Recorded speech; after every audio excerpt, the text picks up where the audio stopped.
ओम शांति। 30 अप्रैल की बाबा की मुरली, रविवार है, अव्यक्त मुरली। रिवाइज कोर्स की तारीख है 17 नवंबर 94। हर गुण व शक्ति के अनुभवों में खो जाना अर्थात खुश नसीब बनना। आज की मुरली, प्यार का सागर बाबा प्यार स्वरूप बच्चों से बात कर रहे हैं और बच्चों को संपन्न बनाने के लिए इशारा देते हैं। बच्चे हर गुण और हर शक्ति के अनुभवी मूर्त बनते जाओ। आज प्यार के सागर बाप दादा, याद करो प्यार का सागर। अपने प्यार स्वरूप बच्चों से मिलन मना रहे हैं। मैं प्यार के सागर शिव बाबा की संतान, प्यार स्वरूप आत्मा हूँ। बाप का भी प्यार बच्चों से अति है और बच्चों का भी प्यार बाप से अति है। ये प्यार की डोर बच्चों को भी खींच कर लाती है और बाप को भी खींच कर लाती है। बच्चों को अपने अपने स्थान से मधुबन खींच लेती हैं, बाबा को वतन से नीचे साकार वतन में खींच लेती हैं। बच्चे जानते हैं कि ये परमात्मा प्यार कितना सुखदाई है। अगर एक सेकंड भी प्यार में खो जाते हो तो अनेक दुख भूल जाते हैं। सुख के झूले में झूलने लगते हो, ऐसा अनुभव है न। परमात्मा प्यार कितना सुखदाई है, सुख के झूलों में झुलाने वाला है। बाप दादा देख रहे हैं कि दुनिया के हिसाब से आत्माएं कितनी साधारण हैं, लेकिन भाग्य कितना श्रेष्ठ है। जो सारे कल्प में चाहे कोई धर्म आत्मा हो, महान आत्मा हो, लेकिन ऐसा श्रेष्ठ भाग्य न तो किसी को प्राप्त है न हो सकता है। तो अति साधारण और अति श्रेष्ठ भाग्यवान, क्या भाग्य मिला आज? परमात्मा प्यार के अधिकारी बन गए, सुखदाई प्यार का अनुभव हो गया। बाप दादा को साधारण आत्मा ही पसंद है। क्यों? बाप स्वयं भी साधारण तन में आते हैं। कोई राजा के तन में या रानी के तन में नहीं आते, कोई धर्मात्मा महात्मा के तन में नहीं आते। साधारण तन में स्वयं भी आते हैं और बच्चे भी साधारण ही आते हैं। आज का करोड़पति भी साधारण है। साधारण बच्चों में भावना है और बाप को भावना चाहिए, देहभान वाले नहीं चाहिए। जितना बड़ा होगा उतना भावना नहीं होगी, लेकिन भान होगा, देह भान में होगा। तो बाबा को कैसे बच्चे चाहिए? भले साधारण हो, लेकिन बाप के प्रति भावना हो, देह भान न हो।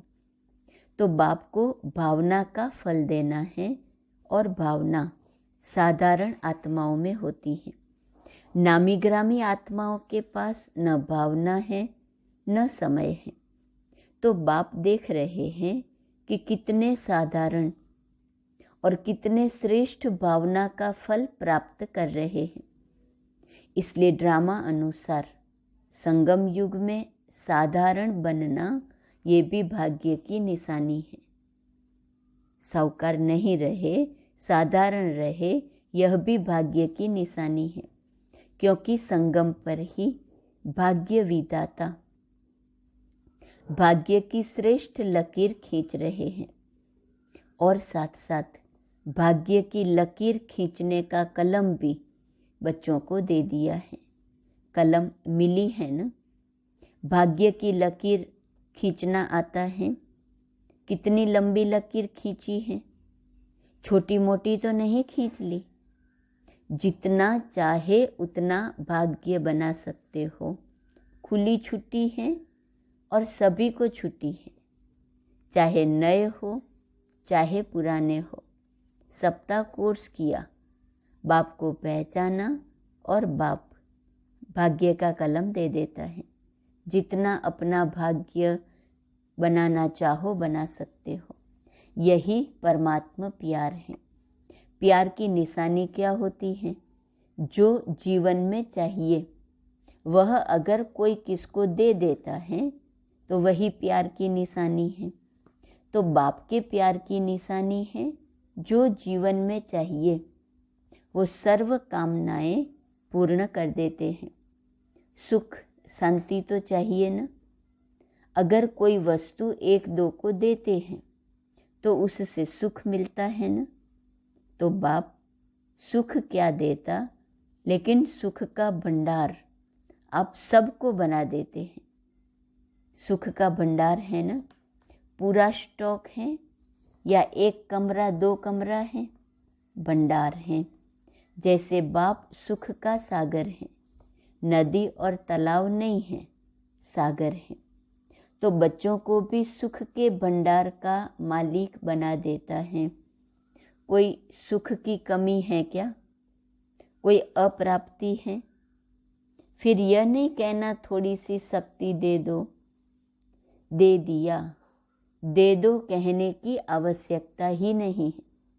भगवान का शक्ति मैंने दे दी है, दे दो ये कहने की आवश्यकता ही नहीं है। बाप ने दे दिया है, सिर्फ उसको कार्य में लगाने की विधि चाहिए। और विधि भी बाप द्वारा अनेक प्रकार की मिलती है। सिर्फ उसको समय प्रति समय कार्य में लगाते नहीं हो, इसलिए होते हुए भी उसका लाभ नहीं ले सकते हो। कितना बड़ा भाग्य है और कितना सहज मिला है। कोई मेहनत की है क्या? एक टांग पर खड़ा तो नहीं होना पड़ा था, या सेकंड के दर्शन के लिए क्यू में खड़े तो ऐसे तो नहीं है ना। आराम से बैठे हो ना, नीचे भी फॉर्म पर बैठे हो, आराम से ही सहज श्रेष्ठ भाग्य बना रहे हो। यह नशा है ना। सभी नशे से कहेंगे कि भाग्य विधाता हमारा है। जब भाग्य विधाता आपका हो गया तो भाग्य किसको देगा? भाग्य विधाता को अपना बनाया, अर्थात भाग्य के अधिकार को प्राप्त कर लिया। जिसको नशा है वो सदा यही अनुभव करते हैं कि भाग्य मेरा नहीं होगा तो किसका होगा, क्योंकि भाग्य विधाता ही मेरा है। इतना नशा है, या कभी कभी चढ़ता है कभी उतरता है। संगम का समय ही कितना छोटा सा है, और आप मेजॉरिटी तो सब नए हो। कितना थोड़ा समय मिला है, लेकिन ड्रामा में विशेष इस संगम युग की विशेषता है कि कोई भी नया हो या पुराना हो, नए को भी गोल्डन चांस है नंबर आगे लेने का। तो नयों में उमंग है, या समझते हो हमारे से तो आगे बहुत हैं, हम तो आए ही अभी हैं। नहीं, ये खुली छुट्टी है। जितना आगे बढ़ना चाहे उतना बढ़ सकते हैं, सिर्फ अभ्यास पर अटेंशन हो। कोई कोई पुराने अलबेले हो जाते हैं और आप नए अलबेले नहीं होना, तो आगे बढ़ जाएंगे, नंबर ले लेंगे। नंबर लेना है ना, फर्स्ट नंबर नहीं, फर्स्ट डिवीज़न। फर्स्ट नंबर तो ब्रह्मा बाप निश्चित हो गए ना, लेकिन फर्स्ट डिवीज़न में जितने चाहे उतने आ सकते हैं। तो सभी किस डिवीज़न में आएंगे? सभी फर्स्ट में आएंगे, तो सेकंड में कौन आएगा? माताएं किस में आएंगी? फर्स्ट में आएंगी। बहुत अच्छा, आना ही है। यह दृढ़ निश्चय भाग्य को निश्चित कर देता है। पता नहीं आएंगे नहीं आएंगे, पता नहीं आगे चलकर कोई माया आ जाए। माया बड़ी चतुर है। ऐसे व्यर्थ संकल्प कभी भी नहीं करना। जब सर्वशक्तिवान साथ हैं तो माया तो उसके आगे पेपर टाइगर है, इसलिए घबराना नहीं। माया का रूप बहुत बड़ा दिखाई देता है, लेकिन हाथ में लो तो वो कागज का शेर है। पता नहीं का संकल्प कभी नहीं करना। मास्टर नॉलेज फुल बन हर कर्म करते चलो। साथ का अनुभव सदा ही सहज और सेफ रखता है। बाबा मेरे साथ हैं, ये अनुभव करो तो सहज और सेफ रहेंगे। साथ भूल जाते हैं तो मुश्किल हो जाता है, लेकिन सभी का वायदा है कि साथ रहेंगे, साथ चलेंगे। यही वायदा है ना कि अकेले रहेंगे, अकेले जाएंगे। तो साथ का अनुभव बढ़ाओ। जानते हो कि साथ हैं, मानते भी हो, लेकिन फर्क क्या पड़ता है? जानते भी हो, मानते भी हो, लेकिन समय पर उसी प्रमाण चलते नहीं हो। माया का फोर्स ये जो कोर्स है उसको भुला देता है। लेकिन क्या माया बहुत बलवान है? वह बलवान है या आप बलवान हो? या कभी माया बलवान, कभी आप बलवान? आपकी कमजोरी माया है और कुछ नहीं है। आपकी कमजोरी माया बनकर सामने आती है। जैसे शरीर की कमजोरी बीमारी बनकर सामने आती है ना, ऐसे आत्मा की कमजोरी माया बनकर के सामना करती है। तो न कमजोर बनना है, न माया आनी है। लक्ष्य ही है माया जीत, जगत जीत। कितने बार विजयी बने हो? अनगिनत बार।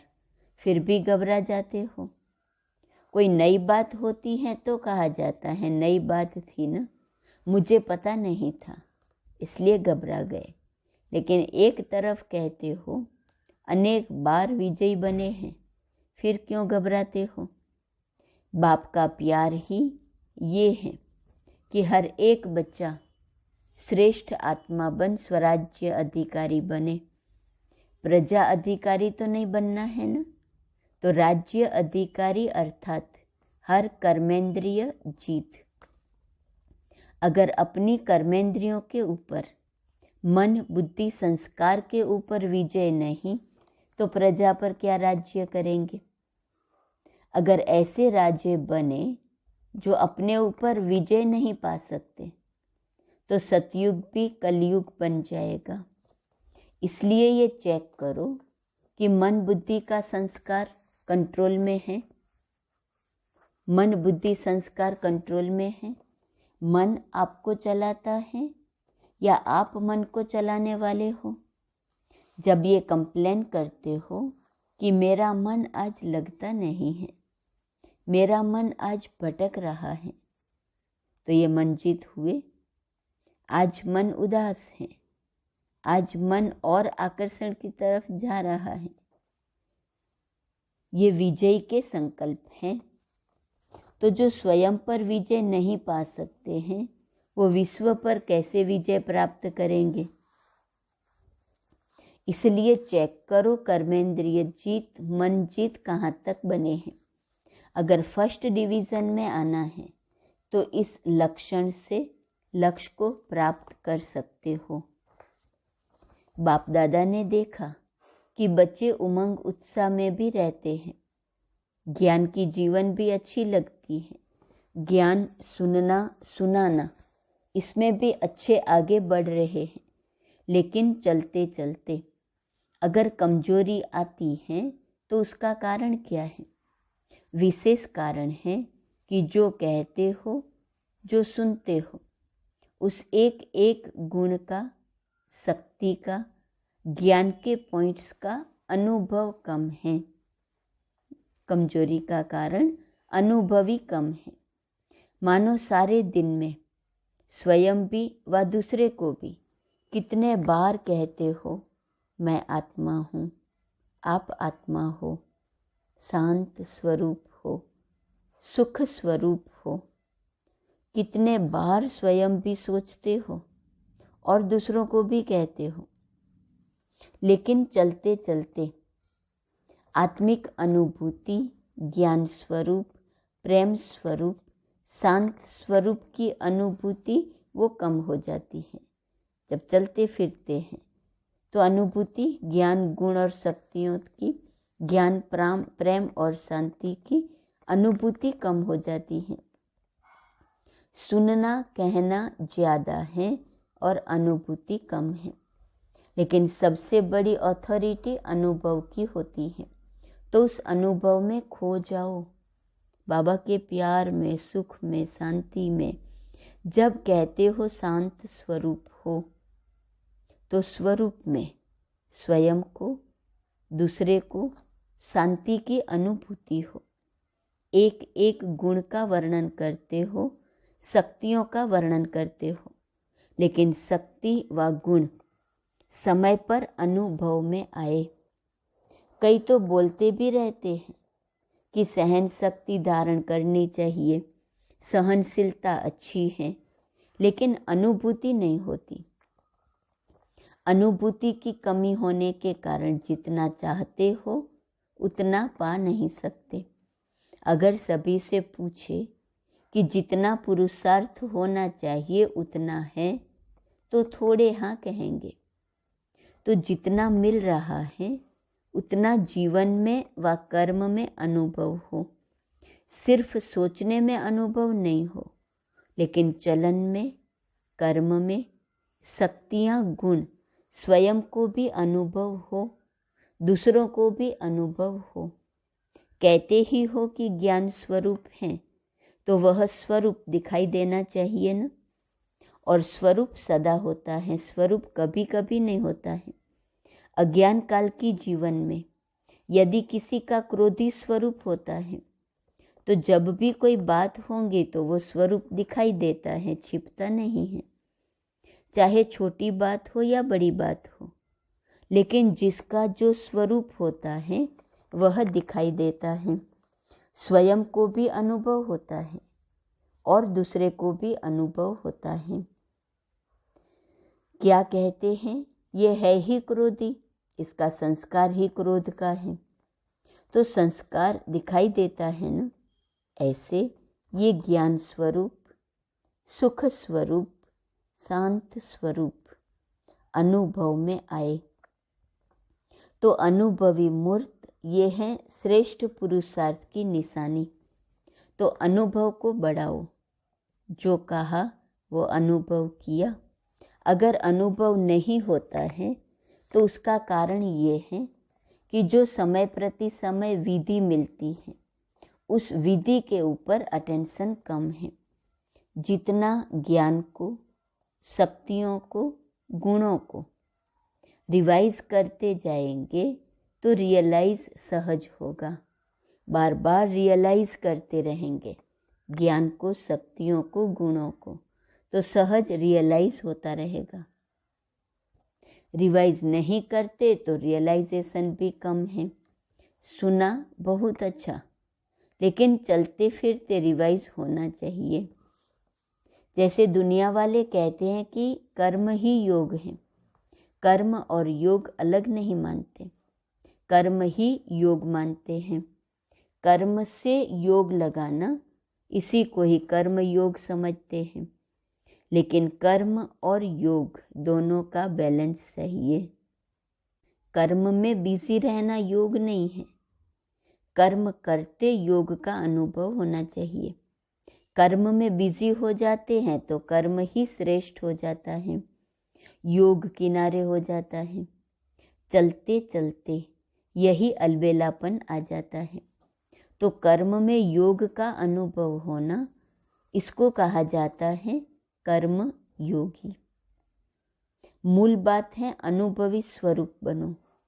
एक एक गुण के अनुभव में खो जाओ, शक्ति स्वरूप बन जाओ। आपके स्वरूप से शक्तियाँ दिखाई दे। अभी भी देखो, अगर कोई में कोई विशेष शक्ति होती है तो उसके लिए कहते हो ये बहुत सहनशील स्वरूप है, इसमें समाने की शक्ति बहुत दिखाई देती है। तो कोई में दिखाई देती है, कोई में नहीं, और कमी दिखाई देती है। कभी नहीं तो अटेंशन कम हुआ ना। तो हर शक्ति, हर गुण, हर ज्ञान की पॉइंट्स आपके स्वरूप में अनुभव करें। और वो तब होगा जब पहले स्वयं को अनुभव होगा।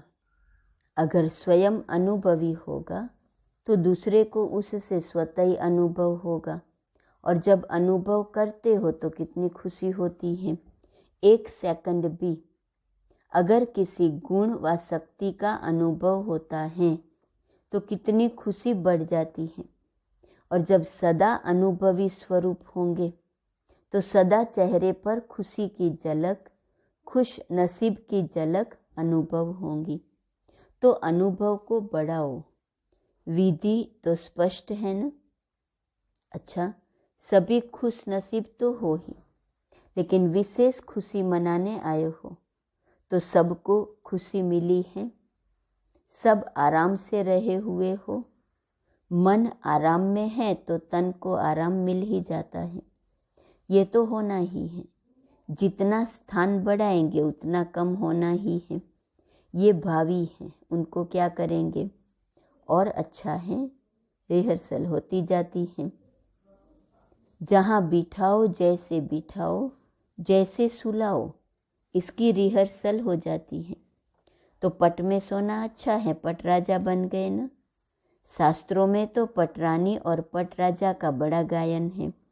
आप तो बहुत सहज बन गए। कोई तकलीफ है? बाप दादा और निमित्त आत्माएं सोचती तो यही है कि सब आराम से रहे, लेकिन अगर ज़्यादा संख्या में आराम लगता है तो खुशी की बात है। जहाँ भी रहे हुए हो वहाँ खुश हो, कोई तकलीफ नहीं है। और बुलावे, सिर्फ एक सूचना चली जाए कि जो आना चाहे वह आ जाओ, तो क्या करना पड़ेगा? अखंड तपस्या करनी पड़ेगी। खुशी की खुराक खाओ और अखंड योग करो, फिर तो सभी आ सकते हैं। करेंगे, थक नहीं जाएंगे, भूख नहीं लगेंगी, 7 दिन नहीं खाएंगे, 7 दिन खाना नहीं मिलेगा। बाप दादा ऐसा हठ कराना नहीं चाहते। सहज योगी होना, ये परमात्मा मिलन कम भाग्य नहीं है। ये परमात्मा मिलन का श्रेष्ठ भाग्य कोटों में कोई आप आत्माओं को ही मिलता है। अच्छा, मिल लिया ना। भक्ति में तो जड़ चित्र मिलता है, और यहाँ चैतन्य में बाप बच्चों से मिलते भी हैं, रूरिहान भी करते हैं। तो ये भाग्य कोई कम है? फिर भी आप सब लकी हो। समय की गति बदलती जाती है। अभी फिर भी आराम से बैठकर सुन रहे हो। आगे चलकर वृद्धि होंगी तो बदलेगा ना। फिर भी आप लकी हो, क्योंकि टू लेट के टाइम पर नहीं आए हो, लेट के टाइम पर आए हो। तो सब खुश हो। अच्छा, चारों ओर के सर्वश्रेष्ठ भाग्य विधाता के भाग्यवान आत्माओं को, सदा मन जीत जगत जीत के निश्चय और नशे में रहने वाले, सदा हर गुण शक्ति और ज्ञान के अनुभवी आत्माएं, सदा बाप को साथ रखने वाले कंबाइंड स्वरूप आत्माएं, सदा श्रेष्ठ भाग्य की लकीर को सहज श्रेष्ठ बनाने वाले, ऐसे अति समीप और श्रेष्ठ आत्माओं को बाप दादा का याद, प्यार और नमस्ते। वरदान, वाणी और मनसा दोनों से एक साथ सेवा करने वाले सहज सफलता मूर्त भव। वाचा के साथ साथ संकल्प शक्ति द्वारा सेवा करना, यही पावरफुल अंतिम सेवा है। वाणी और मनसा दोनों से एक साथ सेवा करनी है। जब मनसा सेवा और वाणी की सेवा दोनों का कंबाइंड रूप होगा तब सहज सफलता होगी। इससे दुगुनी रिजल्ट निकलेंगी। वाणी की सेवा करने वाले तो थोड़े होते हैं, बाकी रेख देख करने वाले दूसरे कार्यों में जो रहते हैं उन्हें मनसा सेवा करनी चाहिए। इससे वायुमंडल योग युक्त बनता है। हर एक समझे मुझे सेवा करनी है, तो वातावरण भी पावरफुल होगा और सेवा भी डबल हो जाएंगी। स्लोगन, सदा एक रस स्थिति के आसन पर विराजमान रहो तो अचल अडोल रहेंगे। एक रस स्थिति के आसन पर विराजमान रहो तो अचल अडोल रहेंगे। आज का स्वमान, मैं बेहद का वैरागी हूँ। अव्यक्त इशारे की पॉइंट 30 अप्रैल। अभी समय प्रमाण, लगाव मुक्त, बेहद के वैरागी बनो, मन से वैराग हो, संपूर्णता के दर्पण से सूक्ष्म लगाव को चेक करो। यही ब्रह्मा बाप के प्यार की गिफ्ट ब्रह्मा बाप को दो। सब किनारे छोड़ो, मुक्त हो जाओ। प्रतिज्ञा करो कि अब समय प्रमाण पुरुषार्थ का दिवस मनाना ही है। ऐसा दृढ़ संकल्प करो कि कुछ भी चला जाए, लेकिन यह प्रतिज्ञा न जाए। ओम शांति।